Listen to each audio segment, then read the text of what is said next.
በቀደም አንድ መጽሐፍ አሁንም እንደገና ምናልባት አንዳንዶቻችሁን እንዳላሰለች እየፈራው ነው።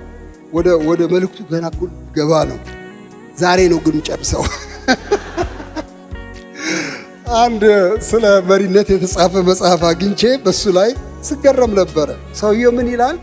መሪነት የገባኝ መቼ እንደሆነ ልንገራችሁ ይላሉ። አንድ ፓስተር ናቸው።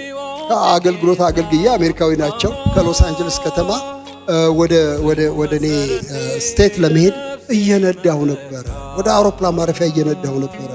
ሎስ አንጀለስ ኤርፖርት ወደዛ ነው ምነዳው ይላሉ። እና ደርሳለሁ በጣም ብዙ ሰዓት አለኝ ብዬ ተዝናንቼ ከባለቤቴ ጋር ዝም ብለን እየነዳን ጠፋብኝ መንገዱ።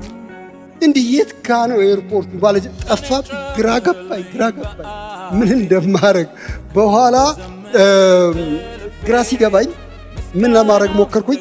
አጠገቤ የቆመውን ሌላ ባለመኪና ቀይ መብራት አብርቶ ያቆመ ሌላ ባለመኪና እሱን እባክህን አልኩኝ። መስኮቴን ዝቅ አድርጊ፣ ኤርፖርቱ በየት በኩል ነው አልኩኝ። 2 ማይል ከነዳህ በኋላ ወደ ግራ ታጠፋለህ፣ ከዛ 1 ማይል ትነዳና ወደ ቀኝ ታጠፋለህ፣ ታገኘዋለህ ምናምን አለኝ። ሞከርኩኝ፣ ጠፋሁ። አይ ምን ይሻላል አልኩኝ። በኋላ ቤንዚን ማደያ ላይ ቆምና ከቤንዚን ማደያ ሰራተኛው ጋር እጠይቃለሁ፣ እስቲ እሱ ደግሞ ይረዳኛል ብዬ ጠጋል።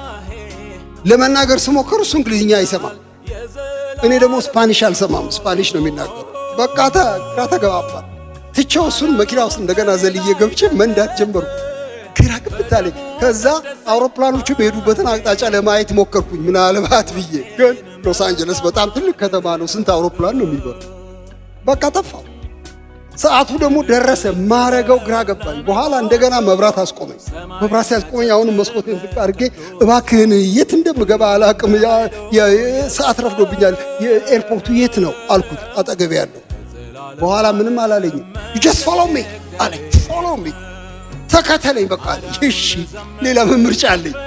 እና እሱ ቢጫ ሲትስ እኔ ቀይ እየጣስኩ እግሩን ተከትዬ በ10 ደቂቃ ውስጥ ከቸች መሪነት ገባኝ። አንቀል ለካ ጥቆማ አይደለም፣ አብሮ ሄዶ ማድረስ ነው። መድኃኒታችን ይሄን ነው የሰራው። ኢየሱስ ክርስቶስ ከኛ ጋር መሆን የሚፈልግ ነው እንጂ በጥቆማ ሊመራን እንጂ አምላክ አይደለም።